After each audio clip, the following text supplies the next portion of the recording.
Do you know what? I've really noticed how few women are doing podcasts, which is disturbing, even though it's got so many feminine overtones, that conversational style, unharnessed.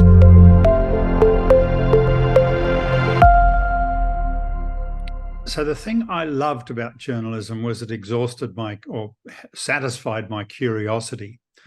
What is the secret of really good journalism for you?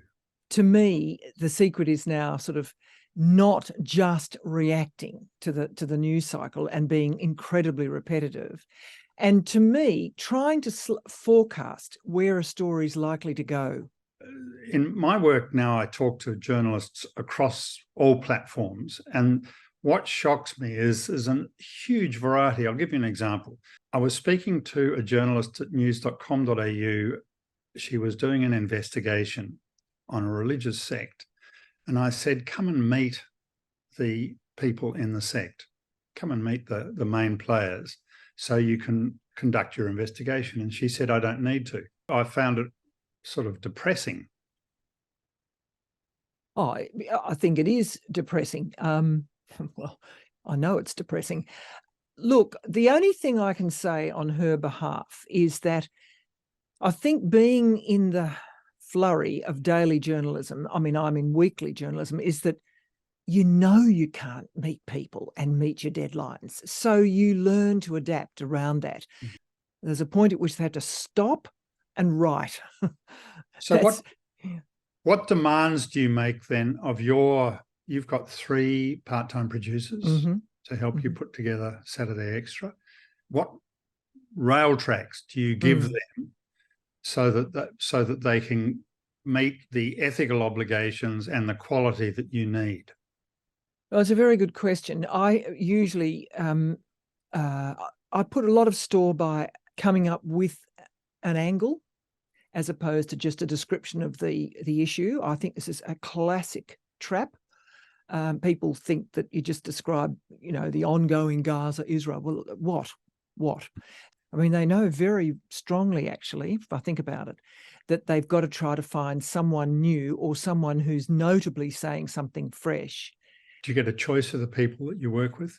In our company, we select people on 5 behaviours: excellence, creativity, nimbleness, a desire to be constantly learning, and an ability to manage strong and honest conversations. And that brings forth a certain strong personality. How do you select your staff? Well, they're normally handed to me. I mean, I get a bit of a say, but and look, these days it's just it's so hard to get people who are available. And a lot of the standard news, current affairs journalists find the adaptation to Radio National quite tricky, because they actually are asked to do more than to follow. They're asked to analyse and to weigh up. And I have formed the view, and I hope this doesn't sound sort of exclusionist, but that you do need, ideally, you need a tertiary degree to do it comfortably. I think it really helps, that notion of weighing up differing views and not being paralysed by them.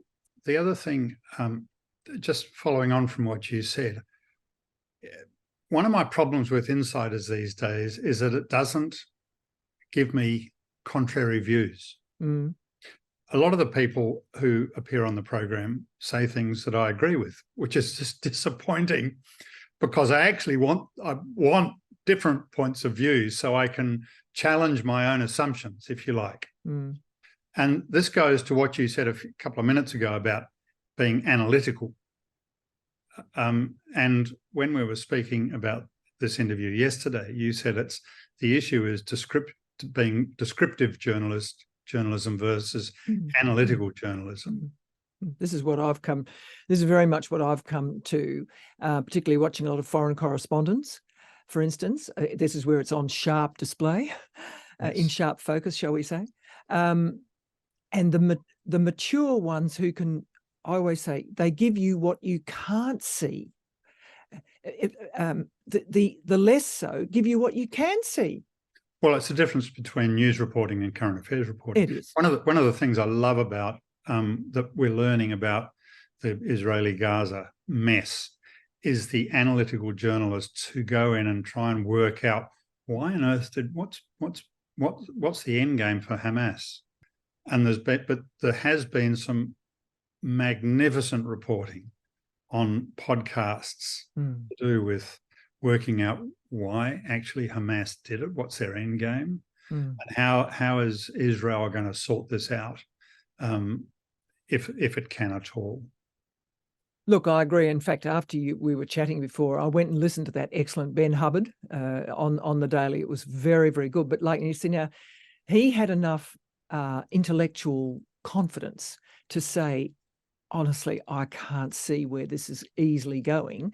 Having persuaded one that he'd really spoken to all the different people, you thought, yep, this man has really met these people and they really don't know quite what they're doing, Hamas, let alone the Israelis.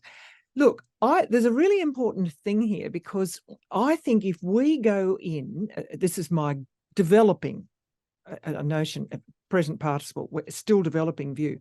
If we go in and say to listeners, nobody's got the first clue where it's all going, I think that is akin to saying, be very afraid. And like, so I'm not going to say it like that. We are really searching for who does have any sort of sense of where things might head, even if you can sort of say to them, to guests, well, do you think could you nominate where things might at least start? Because we've got this other major problem in the news media of news avoidance. It's becoming clearer and clearer with COVID, with the Ukraine war, and now with Gaza, Israel, that there's a really strong cohort. I think some of the suggestions have been up to 40% of your average sort of news receiving audience. A lot of them women, but not only, who just say, no, I'm out of here. What I say is I look for competence. Are there signs of competence as opposed to incompetence? And actually that's quite helpful, because it doesn't suggest you just... Hang on. What do you mean there? What do I mean? Well, who might be doing a good job, as opposed to, like, there's a great tendency, I think, in the media to look for, what idiots are these, how's this gone? Who is coming up with some suggestions as to how we can get out of this, or who's actually got a good explainer? There's such a massive diversity of choice. Where do you think the whole podcast thing is going to go? The evidence suggests it'll just grow and grow, but people can't seem to really monetize it beyond a few. And so I think that will then be a natural ceiling. People will drop out. Well, there's already loads of churn. Do you know what I've really noticed? How few women are doing podcasts, which is disturbing. Even though it's got so many feminine overtones, that conversational style, unharnessed, very few guardrails, is straight out female conversation, like, and there are so many women journalists. Pardon? There's so many women journalists. I know. There's no shortage of... I know. There's not a gender issue in the crowd. Well, look, I don't know. I'm thinking about it. I've got a little instinct that the women... the men seem to have a very effortless in the way men do with each other. Quite competitive, but funny as a fit. They take risks. They go, they're naughty, and then they come back to their expertise. Somehow the women haven't learned to do it properly yet. Well, maybe that's coming our way. I hope so. Yep. Geraldine, I love your curiosity, and I can't get over that you've been doing this solidly since the early 70s? I have indeed. It's astonishing to me too. too. Massive that you haven't become tired of it. So it's a massive credit to you. So congratulations. Thank you very much indeed, Peter. I do appreciate it. Lovely to talk to you. Bye-bye.